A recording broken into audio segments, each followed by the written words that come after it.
Mr. Sabilur Asad has already mentioned, I am from BPJPH, actually from Sub-Directorate of Halal Certification Body and Halal Inspection Agency Accreditation at BPJPH. And it is a true pleasure to be with you all today. And today we are going to move beyond what of halal. We are going to delve deeply into the how and who that ensures its integrity. Our focus will be on the critical regulation,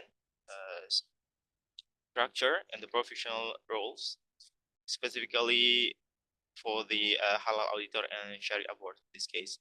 That makes the system not just a policy, but also a functioning and a credible reality. I will share my screen. Yes, please.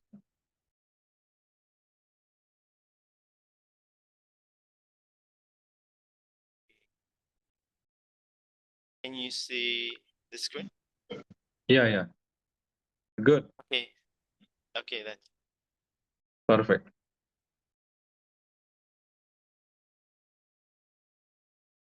This is about the Indonesia halal regulation and standard. The first is the introductions of halal certification.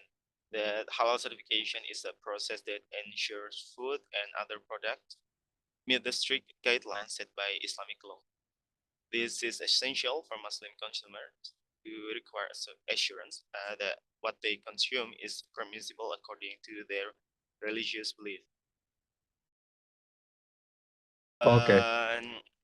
And also, let's think about what that truly means for a Muslim consumer. It's not just about the food safety or quality. So it encompasses those. So it encompasses those, but it is matter of faith and obedience. Okay. Anybody want to translate to Chinese language or to Russian language before we continue our slide? You I can do guess it. they have followed the presentation, so our yani colleagues can refer this presentation. It will be enough, possibly. Okay, so this is good. We continue. Okay. Yes, please. Okay. Please continue, Mr. Okay, Hisham. then. So we have multi-country who participate in this session. Then. Okay, and the next slide is about the halal certification in Indonesia. This is the journey that brought us here. That the system we operate today wasn't created in a short time. It is the result of decades of response to public needs, institutional development, and finally, comprehensive law. We have a long journey in here, and finally at 2017, that is the year of establishment of BPJPH. BPJPH is established to enhance the halal product assurance. We are under the government of Indonesia itself, so we are part of the government, and we are prepared to we are established to prepare for the halal mandatory that has the stages from 2024 until 2039. Here we are entering the main topic of this sessions, that is the regulation of halal product assurance. There are a lot actually the regulation regarding the halal product assurance, but what I present in here is the main of the regulations, starting from the Law 33 of 2014, that is regarding halal product assurance, and then there is the Law number 6 of 2023 about job creation, and then President regulations of 153 of 2024. This is specifically about the BPJPH organization structure.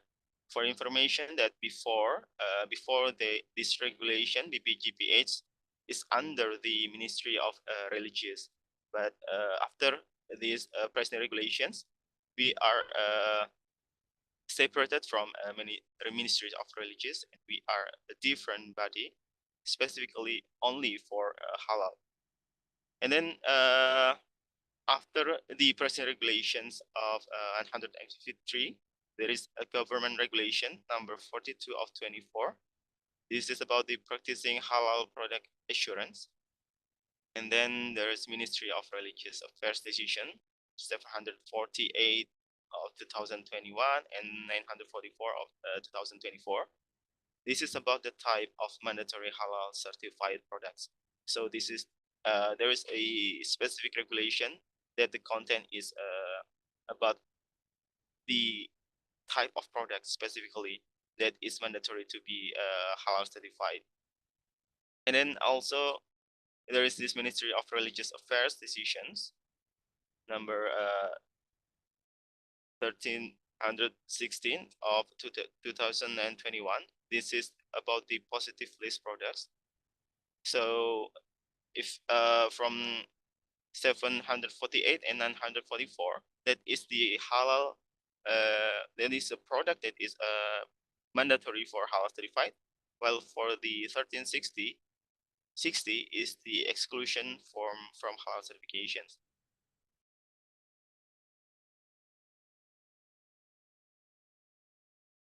And all of this culminates in the powerful statement of Article 4 of Law 33 of 2014, that is all the products that are entering, circulating, and trading in Indonesia must be halal certified.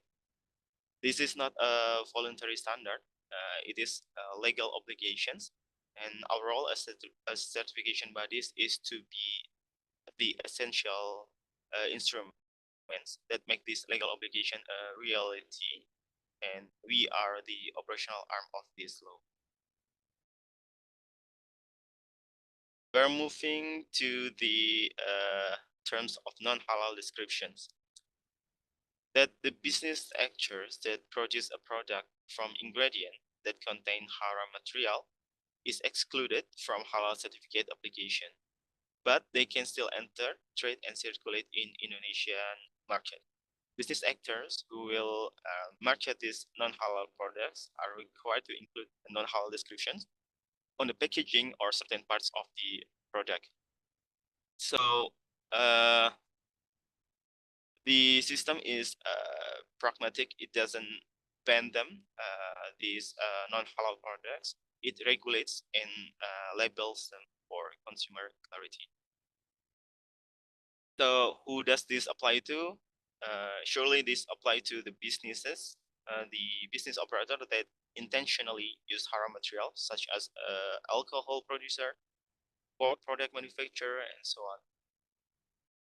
And in Indonesia, the regulation is to exclude them from halal certifications, but they must clearly state that they are non-halal products through a label or statement in their packaging. This is a really important thing because we can protect Muslim consumers. So by using this label, it can provide a really clear warning actually, and also provides legal certainty. It gives non-halal producer as a clear legal framework to operate in Indonesia market. This ensures that halal labels remain credible and trusted because everything else is explicitly stated as non-halal. For example, you can use like the image of a pig head, or stating that this product contains pig, something like that, so that the consumer can see it clearly in this packaging. Next thing is about the goods and services that should be halal certified. We separate between goods and services. In this case, there are 8 categories of goods and 7 categories of services. For the good category, there are food, beverages, drug, cosmetic, chemical products, biological product, genetically modified products, and used goods or consumer goods. I'm sorry, Mr. Hisham. Yeah. So, Mr. Elif Kubra of food from Turkey, rice head. So, please, Mr. Yes, I'm Sorry, Mrs. not Miss. Yeah, sorry. Yes. I just had a quick question regarding with non-halal. What it's refer like haram or not have any halal logo? Non-halal means. Yeah. Okay. So this, just like what I have already mentioned before, that the non-halal product is the product that is clearly using this non-halal material or passing through the process that is contaminated with this product. But for this product, they are not mandatory to be halal certified, surely, because they are not a halal product, right? But what the business actor should do is that they clearly state that their product is non-halal. We don't use the term as haram because it can be sensitive things to mention about, because in Indonesia we are a diverse country with a lot of religions. Nation and culture. Yes, and that's why we are using the this term as non-halal, not haram, because haram Include everything. itself Okay. is already becoming like the terms that is used not only the Muslim people in Indonesia. It is also used by the non-Muslims. So we are using the terms non-halal. And for the label of the picture, you can use, for example, if the product contains alcohol, you can use the picture of alcohol, like the bottles of alcohol, or stating with the clear statement about that this is contain alcohol for the beverages, for example. And for the food, you can use the picture or the image of pork, the pig, for example, and state that this is non halal because it contains pig material, and so on and so on. Okay. Thank you so much. Okay. May I continue? Okay, please. Sure.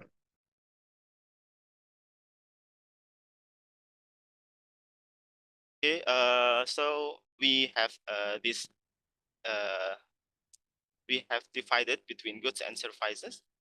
There is good categories and services categories. For the goods, we have 8 products in here. There are food products, beverages product, drugs or pharmaceuticals, cosmetics, chemical products, biological product, genetically modified product, and used goods. This is not used good, but used goods as in consumer goods.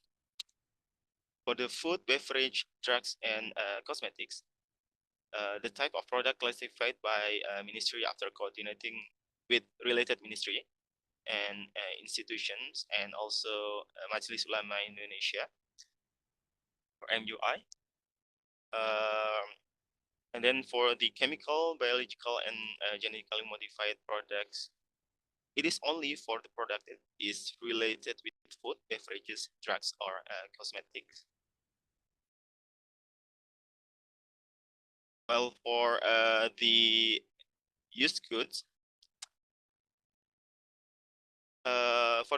it is only for goods that is derived or contain animal constituent. So mandatory halal certifications for used goods applies only to items that are derived from or contain constituent of an halal animals. Surely it only for halal animals. And this is clearly a breakdown that there is a difference between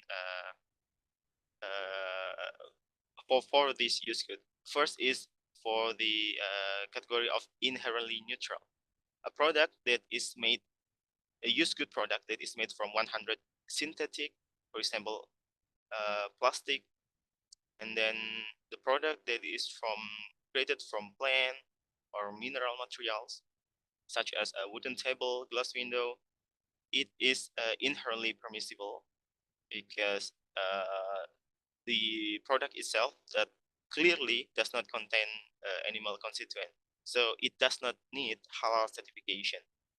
Second is the inherently non-halal product.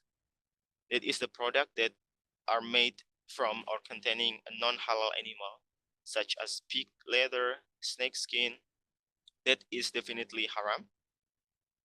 That producer cannot apply for halal certifications, and their path is to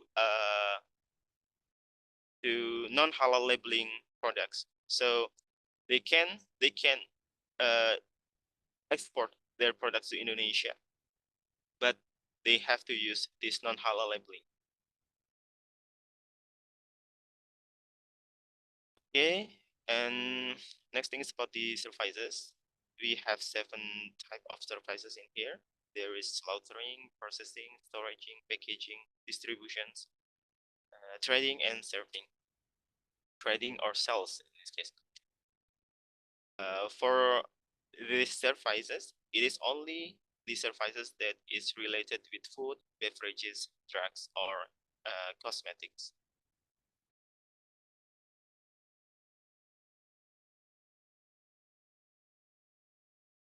Okay, the next thing is about the implementation of the staged mandatory of halal certifications.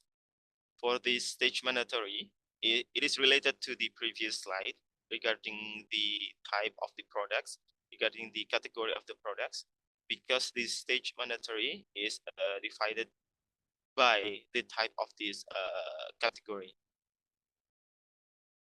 The mandatory halal certification is implemented in a phased strategic timeline to give industries adequate time and to adapt and ensure a smooth transition for the entire Indonesian market.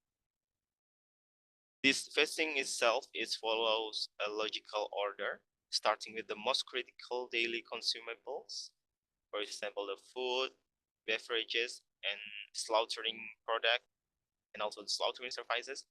And then it moves to the more complex categories such as drugs, cosmetic, and chemical product. And lastly, it will encompass specialized goods like biological and high-risk health devices. For the foreign enterprises or the business actor from outside of Indonesia, this stage is started from October 2024 and until 2026 for the implementation. And after October 17 October of 2026, it will be a mandatory.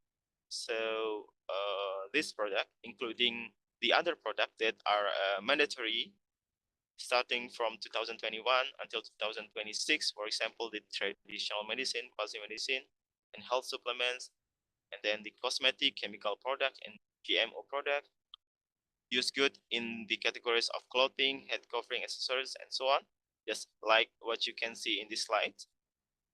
After 2026, there are a lot of products that will be mandatory to be halal certified, while a select few products with high complexity, it will be on a different phase. Like OTC drugs, it will be on October of 2029, and hard drugs, excluding psychotropics, it will be on 2034, so on. This implementation of stage mandatory halal certification is mentioned in the government regulation 42 of 2024, article 140 and 141, and presidential regulation number 6 of 2023.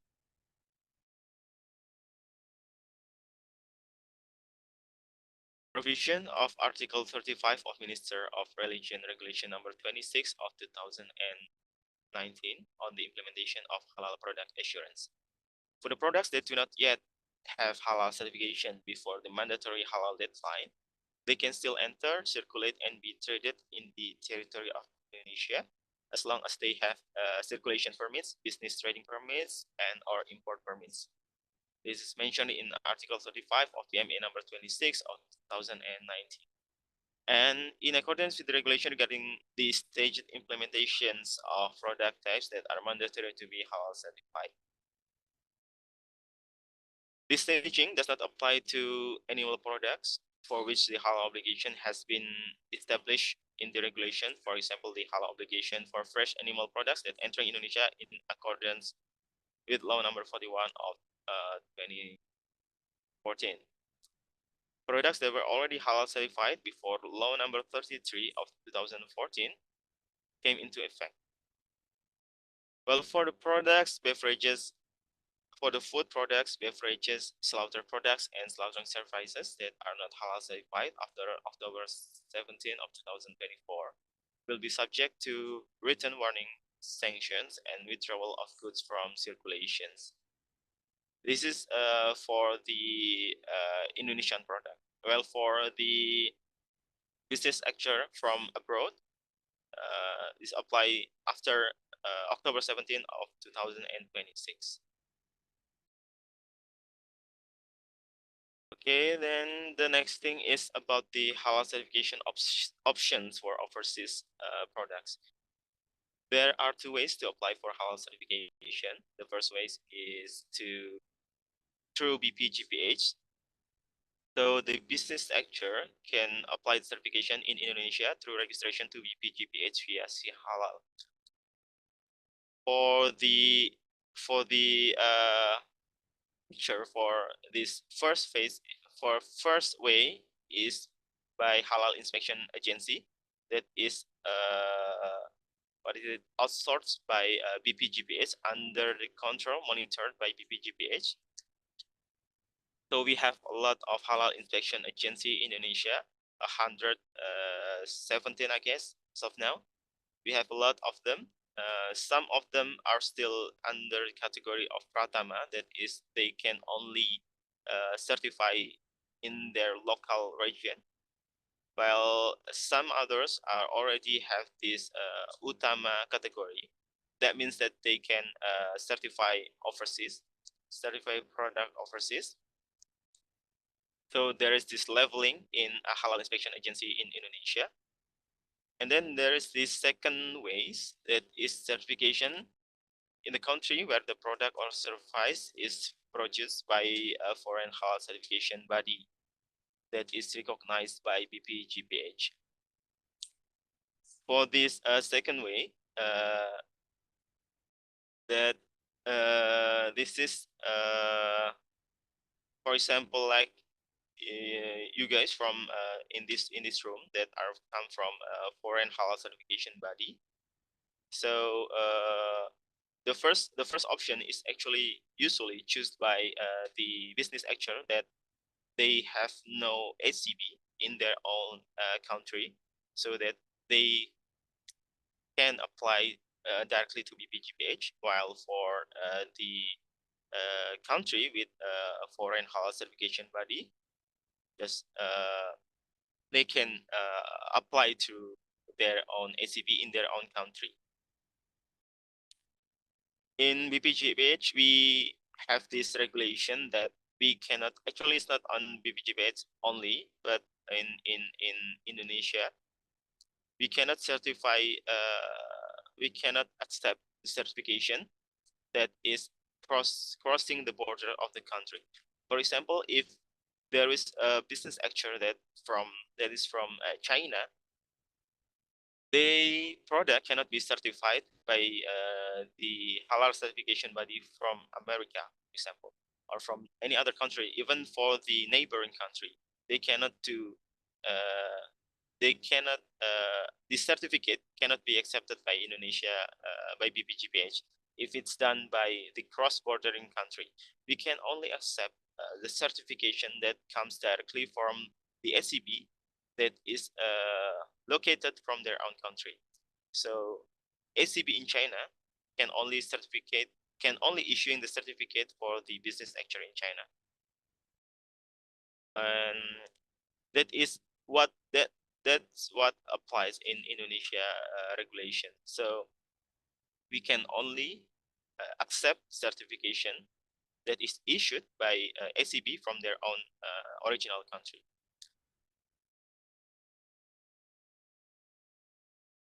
This is just for your information. This is the Indonesia Halal certification flow.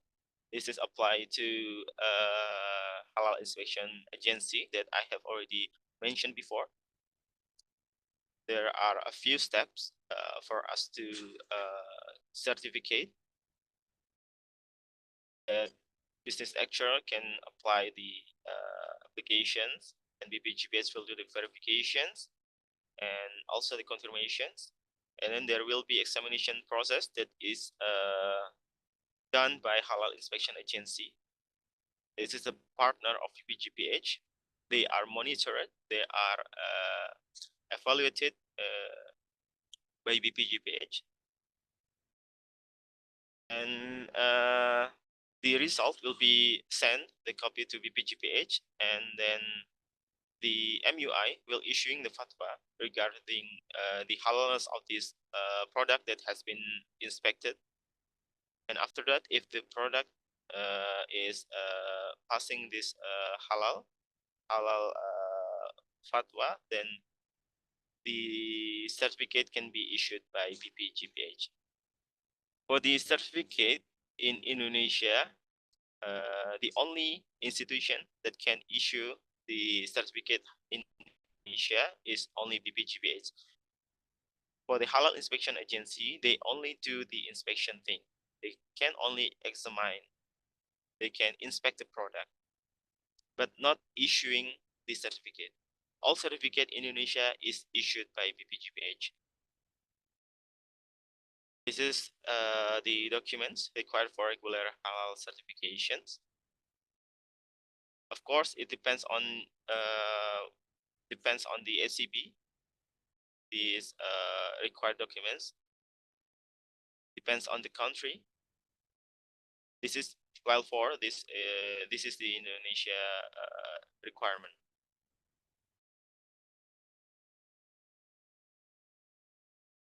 The next slide is about the Indonesia Halal Standard.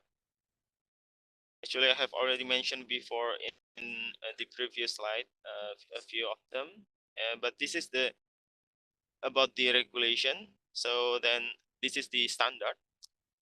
For the standard that is used in BPJPH and Indonesia is the decree of BPJPH number 20 year 2023 concerning the amendments of SGPH criteria.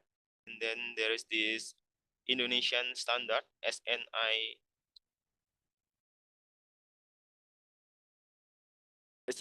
concerning the halal management system, halal slaughtering poultry, halal slaughtering of ruminants, and general requirement for halal food.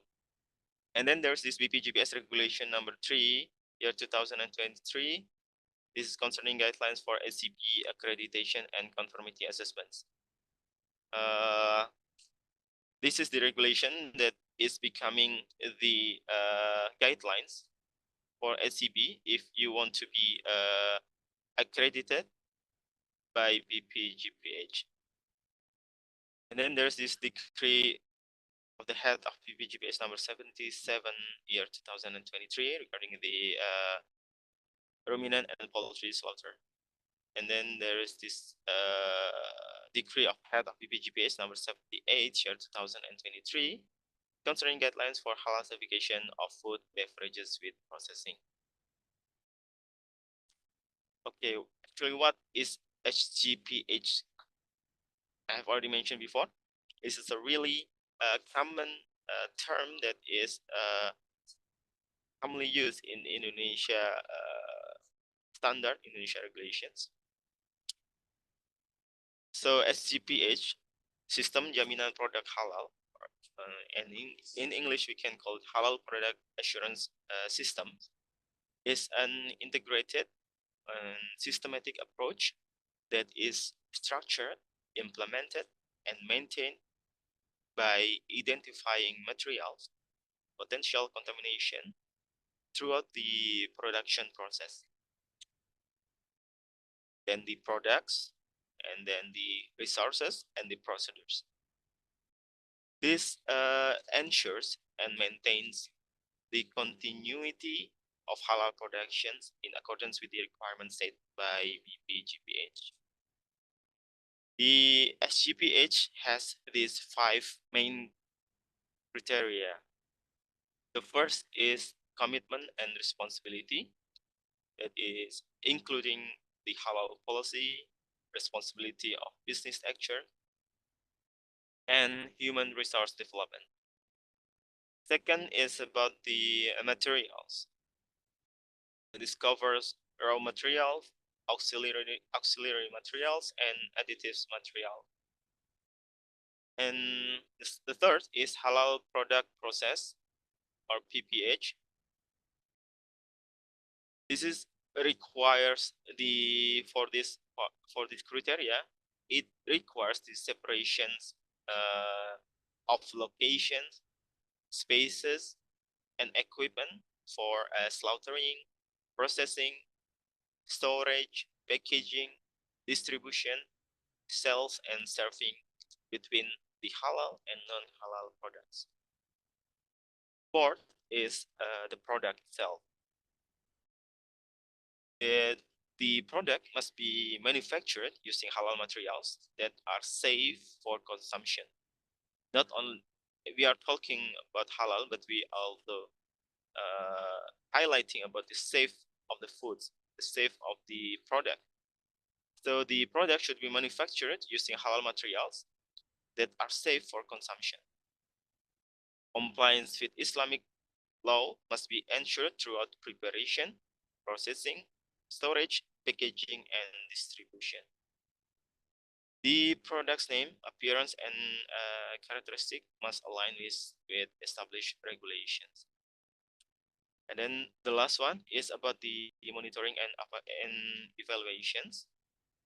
Internal audit and management reviews are integral part of this monitoring. Next thing is about the halal certificate.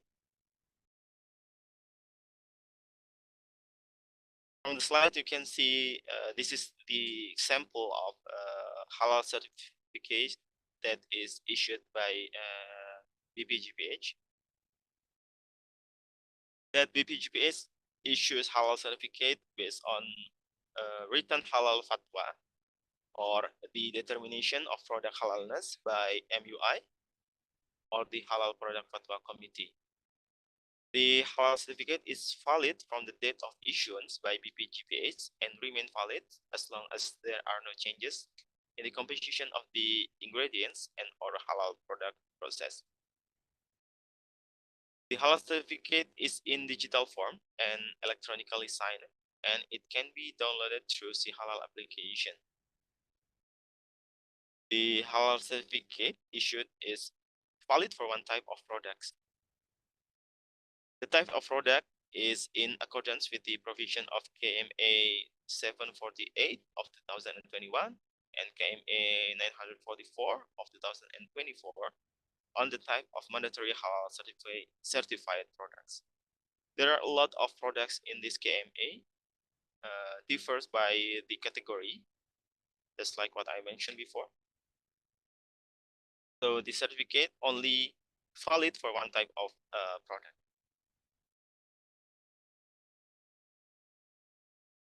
Next is about international collaborations. So this is the scheme of international collaboration between BPJPH and the other countries. So BPJPH will have this collaboration between government to government. BPJPH authorized to conducting collaboration with domestic and international institutions in halal product assurance law 33 of 2014, clause 6, that can be built or established through 3 types of collaborations. First is about this technology development. Second is human resource, and third is facilities and infrastructure of halal product assurance. After this collaboration is made, then there will be conformity evaluations. There is this recognitions and acceptance result of conformity evaluations. After that, we will get this recognition of halal certificate in collaboration with authorized halal foreign institution to issue halal certificate, and that is through the existence of the halal certification body in different countries. We have already, as of now, we have already recognized and accredited around 108 halal certification body across the world. There are a lot of halal certification body, whether it is owned by government or it is owned by Islamic entity in their own country. Could I ask a question, please? Yeah, please. Okay, thank you very much. So, mashallah, 108 halal CVs, all about direct clients. How many have BPJPH recognized, if I may know? Thank you. Pardon? You are asking about the number of clients? Is it true?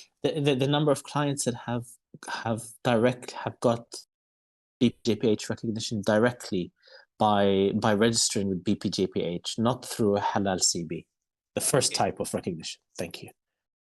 Okay. Actually, we have this data actually, but me myself is not this part of this specific deputy. There is other deputy that is controlling, that is monitoring the number of the product that is applying directly to Indonesia Halal Inspection Agency. And as of now, I cannot access it directly. Maybe I can get this information through my partner in other deputy. But actually, there are a lot of them. We are monitoring them, live monitoring actually. There are this data that is always updated every day. But I'm really sorry that I cannot mention it because I have no this information regarding the number of the client. No, that's fine. Thank you. But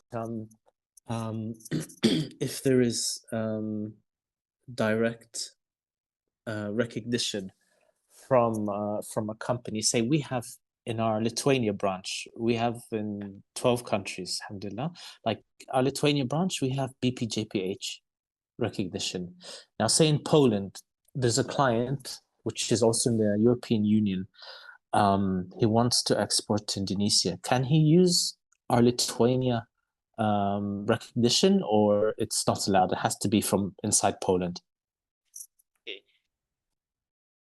So just like what I have already mentioned before, that Indonesia is only recognizing the certificate that is issued by the original country of the product. So even if actually we have a lot of this question specifically from the EU because they are like all of them are neighbor countries with this one entity of European Union. They are asking whether they can apply to other countries inside of the Europe, but we always give the same response that Indonesia can only accept the certificate that is issued by the original country of the manufacturer. Okay. For the manufacturing plant, yeah. Clear. So thank you. For the Poland, they can much. only apply to Poland. Actually, we have a few SCB as well in Poland. So Perfect. yeah. Thank For the you. business Thank you very actor, much. they can access through our website at bpjph.halal.go.id. So the business actor can see directly whether there are HCB in their country that are recognized by BPJPH. Okay. Mr. Yeah. Hisam, I also have Thank you. question. Thank you. Yeah. Thank you very much. Yeah, please. Yeah, I'm Dita from the Netherlands. So we also face like problems here because we have clients not only in Europe but also like in Asia and also in America. But we are based in the Netherlands, and some of our client report issue to us that their product has been rejected to enter Indonesia. So we are trying to open branches in several countries, but that quite a work for us because we got like several clients and we need to open branches in the country that they are based. But is it possible for us to open, for example, like branches in Indonesia and somehow become the HCB Utama? Or is it only applicable for stakeholder that is originated from Indonesia? Okay, this is a really good question actually. As of now, there hasn't been any other ICB that is approaching this method actually. Maybe it's because there is this specific requirement for the halal inspection agency, halal inspection agency utama in Indonesia.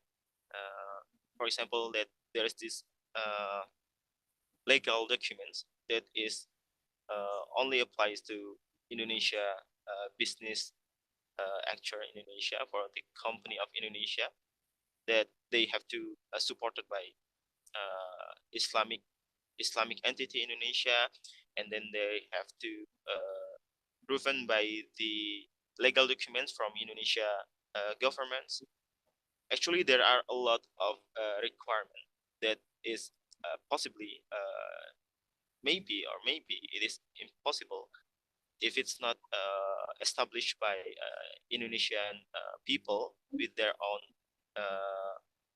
that is based on Indonesia, because they should be supported by this Islamic entity in Indonesia. A lot of documents of legal documents. I guess that's the real problem. Even in halal inspection agency in Indonesia, we have really tight process. We have this accreditation process that is also not a simple thing actually. It is like you are built a new halal certification body, so, and maybe even more complex than that, because in Indonesia, for example, we have this a few regulation that is specifically applies to halal inspection agency in Indonesia, and that maybe you guys in halal certification body will find it easier if you stay in as your position in halal certification body outside of this Indonesia.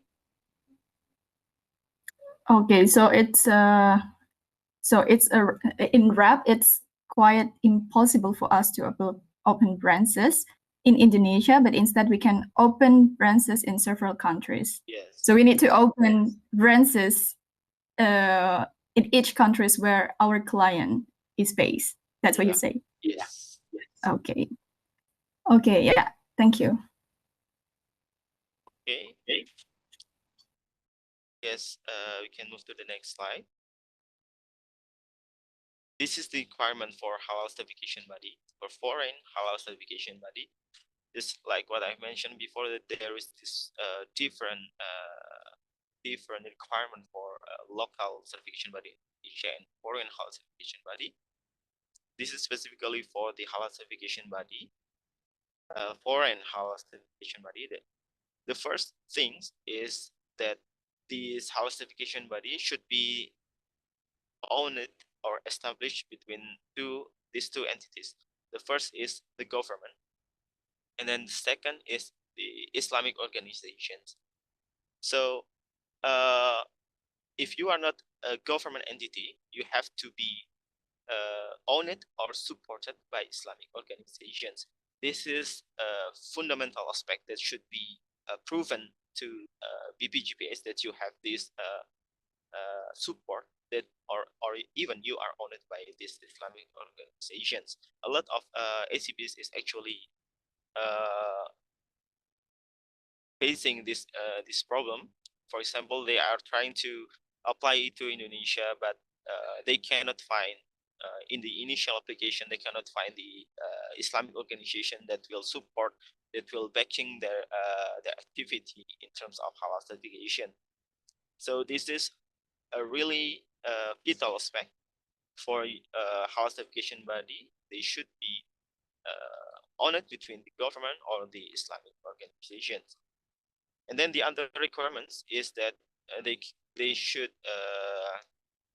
have this evidence of legality institution that issued by the local authority, and then they have to own their physical office, whether it is owned or rent, it's not a problem.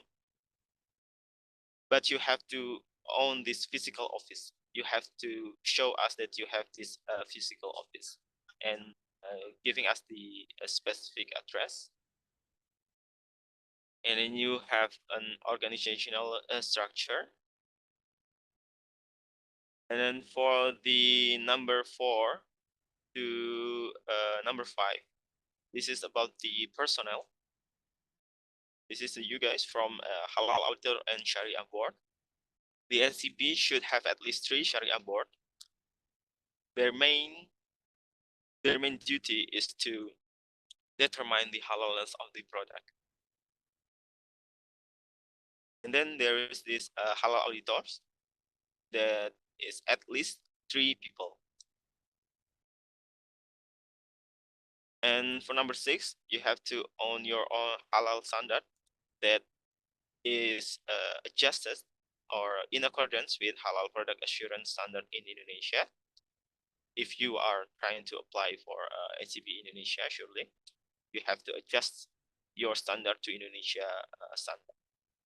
And then number 7, you have accredited by local state accreditation agency that has obtained recognition in regional or international organization and has held international cooperation in conformity assessment. For this number 7, it is applied to the NCB that is applying for the conformity assessment in Indonesia. If you are applying for accreditation and conformity assessment, you can skip this point number 7, because we will be the one that are doing this accreditation. So you don't need to show us the accreditation certificate of ISO 17065. And our accreditation system is based on ISO 17065. So it is similar between you are accredited by your local accreditation or you are accredited by BPJPH itself. Number 8, have accreditation certificate from BPJPH for SCB that accredited by BPJPH accreditation team. Number 9, own or cooperate with an accredited or ISO 17025 standardized laboratory. So you can own your own lab or you can cooperate with a laboratory for number 9. The stage process for recognition and acceptance of conformity assessment result. We are under the umbrella of the MOU. So the government can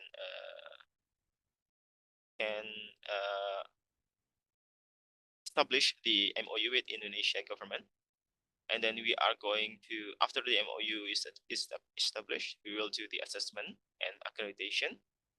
And after the process of accreditation is done, we will issue the halal accreditation certificates and recognition agreement with the HCB. For the number 2 process, this is the breakdown of the process itself. Actually, there is this long process from the on-date certification, and then document or proof fulfillment, and assessment scheduling, on-site assessment, requirement fulfillment based on the on-site assessment result evaluations, and a requirement fulfillment based on evaluations, and evaluation by accreditation team, and lastly recommendation accredited certificate, and conformity certificate issuance. And after all of those processes are done, you can get this recognition agreement that is signed by BPJPH, head of BPJPH, and the head of your SCB.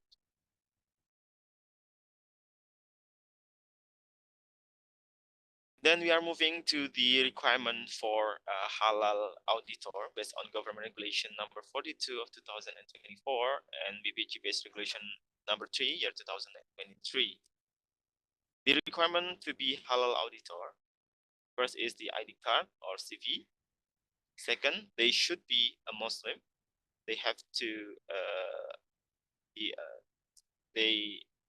be a Muslim to be halal auditor. And the third is having the certificate of education in major of food, chemistry, biochemistry, industrial engineering, biology, pharmacy, medical science, culinary art, and agriculture. Food major include of Bachelor of Food, Food Technology, Agriculture, Agricultural Technologies, Fisheries, Animal Husbandry, Forestry, Veterinary Medicine, and Nutrition. And then there is this requirement of certificate for halal auditor training and or competence. Just like we are doing right now, you after this training, you will receive this certificate. And then the statement letter to prioritize the interests of the people above personal or group. And well, for the numbers, for point C, the next slide will specifically mention what kind of education that can cover the halal auditor based on the scope of competence. But before that, there is this number of scopes that can be accepted by BPJPH, depends on the number of the halal auditors. For the number of halal auditors, 3 to 6 people with a max, your SCB can apply to maximum of 2 scope of competence. For example, you have 3 auditor, you can apply to food and beverages or food and chemical products. Depends on the educational background of your halal auditor, we can accept your application of this scope.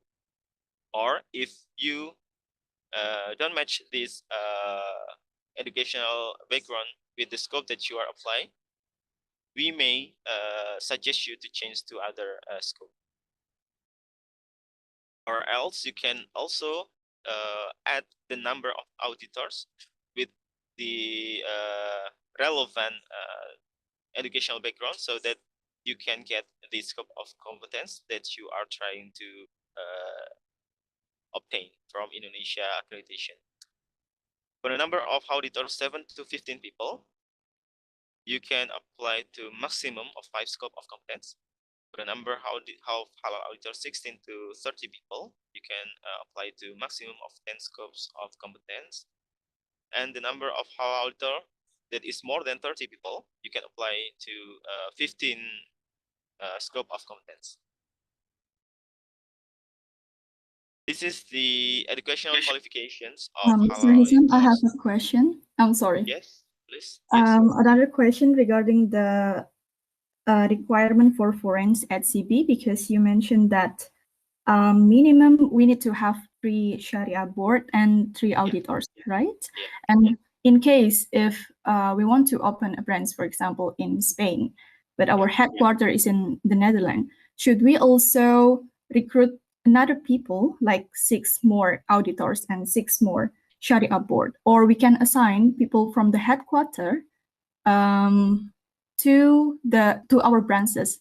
So like we have several Sharia board and auditors already in the Netherlands, but can we also register them for our branches, or it's not possible? It's like one auditor is only applicable for one of office, for example, or do we need to recruit like other people? Exactly. Just like what's your last point that you have already mentioned about that in our regulations, the personnel of halal auditor and Sharia board should only be registered in one entity of halal certification bodies. Even for example, in this case is the group of halal certification body that having a few halal certification bodies in other countries. The point of view of BPJPH on this case is we are seeing you as a different entities, even if you are owned by the same group. So that's why the person that is already registered in the first ACB, for example, in Netherlands, cannot be registered, re-registered in other ACB, even if it's part of your group. You cannot re-register your personal in this other ACB. So they should only be dedicated in one ACB. While if you want to establish a new branch, then you have to hire more personnel. In this case, they should be dedicated in this new branch of yours. If in the next in the following period of time, this personnel will be moved to other SCB, you have to send. We can accept this change of personnel, but you have to inform us in this change of the personnel. You can swap between one personnel to other, but you have to inform us, and that will be. We will review whether the swap will be possible. For example, if you want to swap a specific person that has already assessed by BPJPH and is evaluated as a competent auditor in the scope of food and beverage in your first ACB, and then you want to swap this person to your branch that has the space a different scope of competence. For example, the scope of chemical products and biological products. We will conduct an assessment to review the ability of this person that are moved between the first SCB to the other, because we have not evaluated the ability of this person in the other scope of competence. So what we are suggesting is that you have dedicated person in this one SCB with their specialized scope of competence. And if you have another plan to move them to other SCB, they should be in the same scope of competence, or else this exact personnel should be having this other assessment by BPJPH. So coming back to the questions, the personnel should be dedicated to one halal certification bodies. That is the point. Yeah. Okay. Yeah, it's clear. Thank you so much.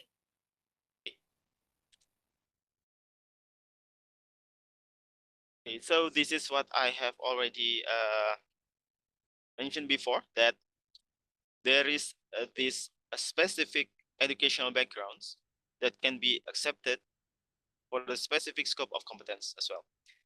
For example, for the food and beverage scope of competence and the related service, the halal auditor should be from the field of education of food science, food technology, chemistry, biochemistry, biology, culinary arts, agricultural technology, nutrition, animal husbandry, forestry, and fisheries. Other than this field of education, we cannot accept them as the halal auditor for the food and beverage scope of competence. And that is also applies for the other scope of competence. So before you are applying for the scope, before you are choosing your personnel, you should decide whether you should choose your personnel to be coming from the specific educational background, so that there won't be any problem in the following process. If you try to apply for food and beverages, you need to ensure that your personnel are come from this food science, food technology, and so on educational background. Because if not, there will be suggestion to change the scope of competence that you try to apply to us, because we are evaluating depends on the ability of your personnel and the educational background of your personnel.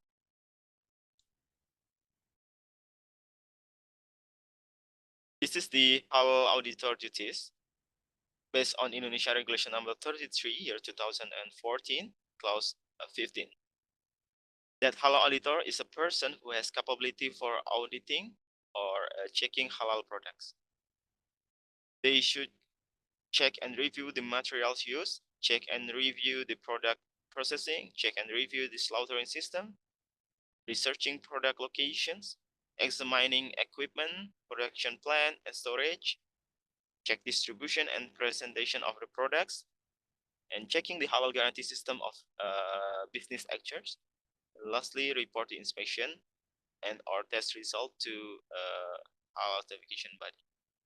This is the duty of halal auditor.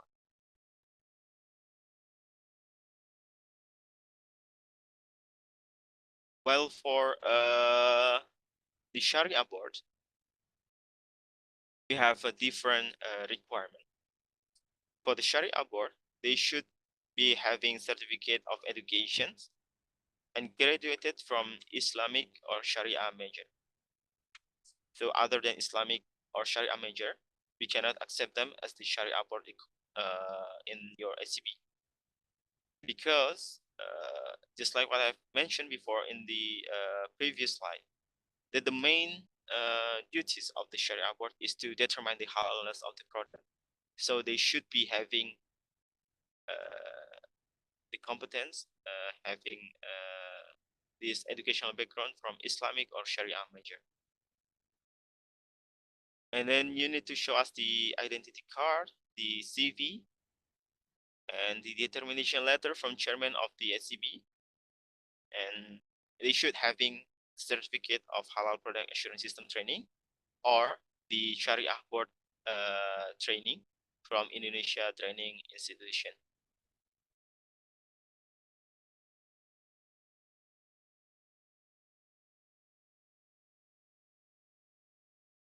The Sharia board at halal certification body. The SCB minimum has 3 persons for Sharia board, and the Sharia board must be fulfill the requirements. First is the educational background. They should be coming from Islamic or Sharia. The minimum is the bachelor degree. And then you need to prepare the CV, prepare the copy of identity card, letter of appointment, as a training halal certificate, from Indonesian Training Institution. And then the Sharia board is only in charge of one SCB. This point I have not mentioned in the auditor, halal auditor, but it also applies in halal auditor, that the halal auditor and Sharia board should only in charge of one SCB. The duty of Sharia board is to accompany the halal auditor during the audit at the production site if needed, and determine the fatwa on the halalness of the product based on the audit result from the halal auditor.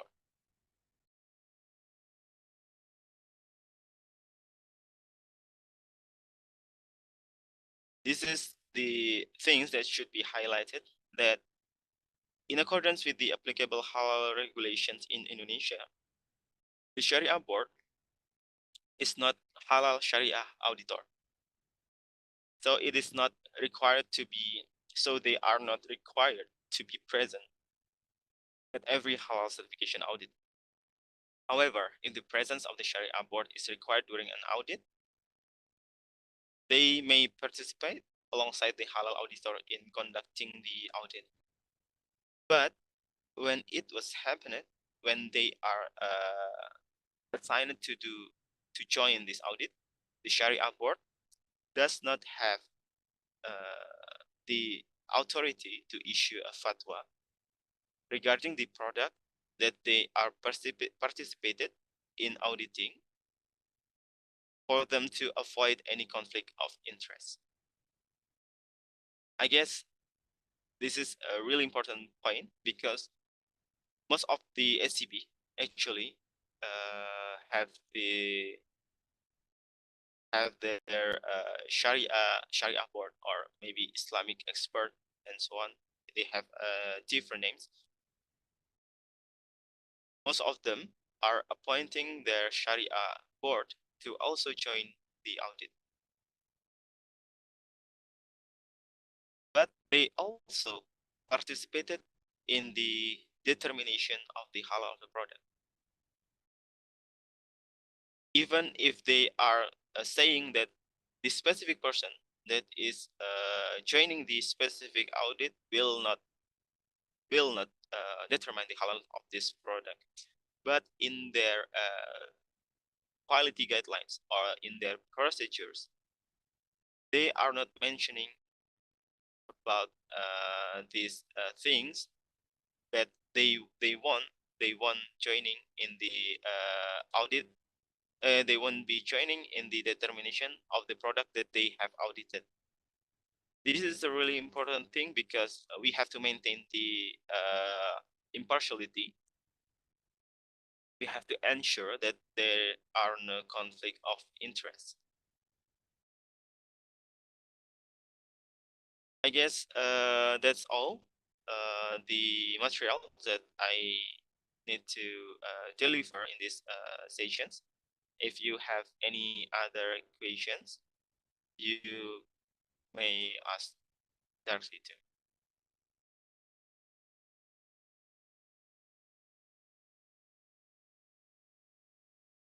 Okay, thank you very much, Mr. Hisham. So, dear participants, so we still have for about 17 minutes to Q&A. So please, if you have any other question, maybe about accreditation, about the lab standard, ISO 17025 and 17065. Please. Mr. Isam, I have another question. I'm sorry, I still have a lot. Regarding, it's related with my last question. So is it also possible to have a freelance auditor? For example, if we open one branch in one country, and then instead of having like the permanent auditor, is it also possible to have a freelance ones for that? Yeah. Mm-hmm. Okay. So we are going to look to the specific rule about this personnel. That the point is that they can only assign it to one HCB. That is the point. When you mention about the freelance, I want to ask whether is there any reason why they are not permanently dedicated? Is that because because of the regulation, or because sometimes it's just easier to recruit freelance and something like that? Yeah. I see. Yeah. But you still have these legal documents, right? Like contract, the statement that mentioning that they are your personnel. Yeah, of course. We have the contract, but they are like not fully work, for example, 5 days a week. So they are only assigned when there is like an audit, specific audit, as they are freelance. Is it possible? Yeah, it is actually possible, as long as you can show that they are dedicated to only one HCP, and they have this they can show this pack of integrity that they won't have this conflict of interest. For example, if they are also fully working in an institution that has this conflict of interest with the process of halal certification. For example, they are coming from the company and they are working fully in a company as a part of this company, that their product can be require halal certifications, and then they are also possibly doing this audit to this company. Surely that will creating this conflict of interest, right? So the main thing is that you have these legal documents that proving that they are your personnel, that they are only dedicated for your halal certification body, and that they will avoid any conflict of interest. Why am I always mentioning this conflict of interest thing? Because this is really important things. In SCP, you have to own this impartiality committee, right? One of their duty is to controlling that there won't be any conflict of interest in your process from the start of application until the issuance of the certifications, and then the maintenance of the halal certifications and so on. This impartiality committee should ensure all the process, and we will evaluate. We will see through your recourse of your activities. After the SCB is accredited, we will have this surveillance program. So we will see through all the process that have you been done. If they are proven that they are having this conflict of interest, then the work of your impartiality will be questioned. The work of your SCB will be questioned. This is a really fundamental aspect in halal certification body that we are viewing as a really important thing. So as long as they do not participate in or being part of other SCB, that is not a problem. Why am I questioning about is this based on the regulation of the country? Because me personally have already facing this problem in there is this country that for the non-government organization, for the non-profit organization, they cannot employ or hire a personnel that is fully working, that is permanently working in their SCB with this like the legal documents as the permanent worker and so on. The regulation itself specifically mentioning that for the non-government organizations, they can only hire a part-timer or freelancer, just like what you mentioned before. So that is actually acceptable for us, as long as you can show us that they are really dedicated to only your SC. Okay, yeah, that's clear. Thank you. And I'll also have one other question regarding the Sharia board and Sharia auditor. So, for example, if we have Sharia auditor, but they are also part of Sharia board, and when they also conduct an audit, but in case in determination of the halal status of the product, they are not how to say, they are not They won't participate. yeah, they won't participate in the approval of halal status. So in this case, they are only the auditor, but we also have another other people in that Sharia board. Is it allowed in that case? Okay, so the halal auditor is also the Sharia board in this case? Sharia The- auditor, not The halal. Sharia auditor. Yes. Is this the same person that is issuing the halal determination of the product?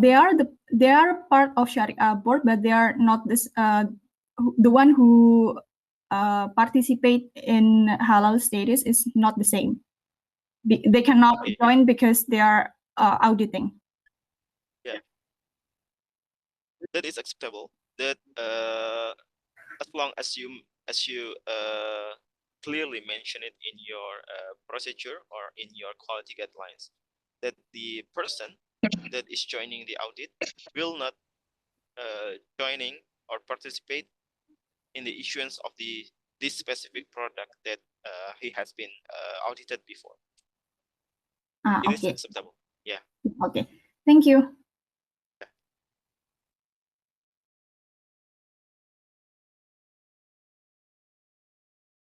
Is there any other question? I think I've Yes, seen please, brother. someone raising there. Yeah. Yes, Yes, it's please. me. Thank you so much, brother. It's Shabana Khan here. Brother, as you mentioned about the freelancer, like some like auditors, so like, is it like, for example, the freelancer, if they are stuck with only one CB and they are like, because when they sign the contract, there is the confidentiality rule that they have to like abide by those rules and not to share the information. And they would be stuck with only one CB and they would not be able to get some more work from around the other CBs while they are quite capable of doing that. So why is that strict rule that they should be only strict to only one CB? Like, how can they find job and how can, like, just general question, like, isn't it hard for the freelancer as an auditor and stuck and they are not having a full-time job, and how can they, like, even though, like, for example, if I'm working here in Australia and just to survive, and the one company, the one CB is not giving me the full-time work, so how can I will be surviving on sometimes jobs from any other, like from any CB, and not be able to work with others? Would it, like, how's it work? Okay. I think I get I understand the question. So Yeah. what is prohibited is that they should not working in other SCB, right? Yeah. This is actually what is mentioned in the regulations. So the next question is that why they have to sign this disclosure? No, they are able to yeah. sign. Yeah, that's fine. Like like each auditor, they have to sign the contract, and every CB they got their own rules, and they have to, like, as we have the confidentiality agreement that, yeah, not to share anyone else information with other company or another CB. So then why is the freelancer is being restricted not to work for other CB? That's my question. Like, why is it like that? It's like Actually, limiting the auditor's job. We are only restricting that this personnel Yeah. is to work in other SCP, but we are not asking them to work in other field of job, right? So they can have their own full-time job in other field of work. For example, they can work in the company, they can have their own business and so on, as long as there is no conflict of interest with their duty as the Sharia board or the halal auditor in the certification bodies. That is the only thing that That's we my are question, brother. restricting actually.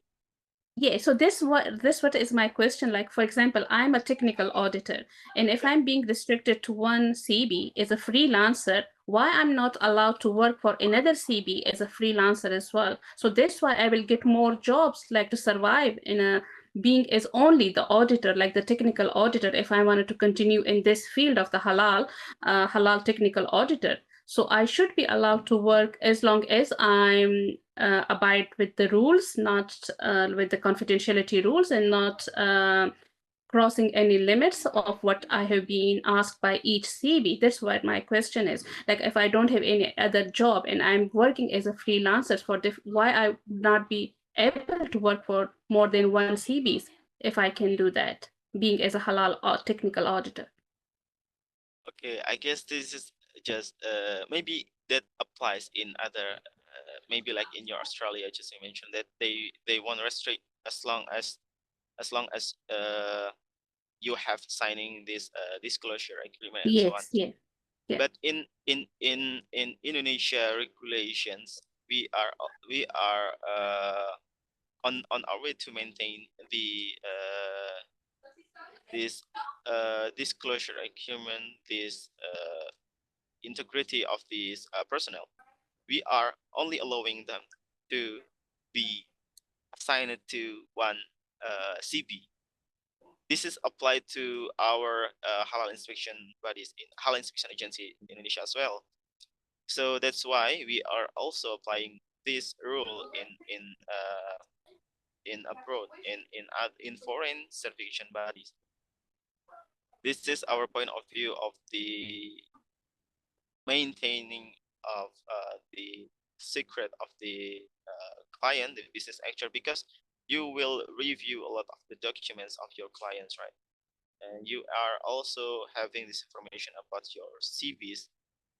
There is this possibility that not because we don't believe, but this is our way to regulate, to maintain the secret, the what is it? Their integrity, for instance, yeah. That's maybe that's what I can answer based on our regulations so far. Because looking through our regulations, that is what applies to our own local inspection bodies, inspection agency as well. So we have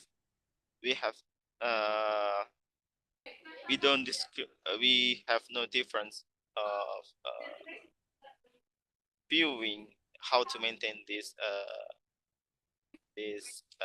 disclosure of information, whether it applies to Yes. Oh. Mr. We can yani, I guess we can conclude it like this. It's the same requirement coming from ISO 1765, the conflict of interest, right? Yeah. Implemented, supposed to be. Yeah, but once again, we yeah. are not only using ISO as our sole base in this. No, as a logic. I'm talking about the main idea. I see. Yeah. Yes, we can continue the next section, I guess, because it take more time. Thank you so much. Yeah. Terima kasih. Sama-sama. Okay. Okay, thank you very much, Mr. Hisham and all of participants. So we still have 2 minutes left.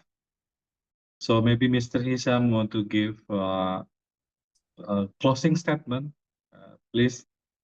We still have 2 minutes. Okay. This closing statement. From what I have already presented in this session, that we have covered this system, the rules, and the process. Maybe the statement for the halal auditors, that your job is to check everything carefully.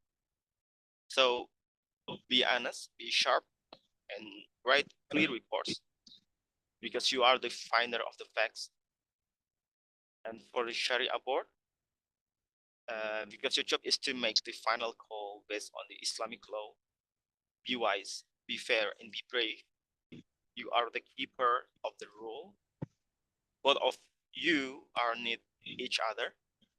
The auditor finds facts, the Sharia board makes the decisions. Then together you protect the halal trust for all Muslims. Do your work with care, do it with honesty, because people are counting on you. I guess that's all from me. Thank you for the opportunity. Okay, Thank you very much, Mr. Hisham. Yeah. And then thank you for your time and thank you for your material. And then I'm already shared the material through WhatsApp group.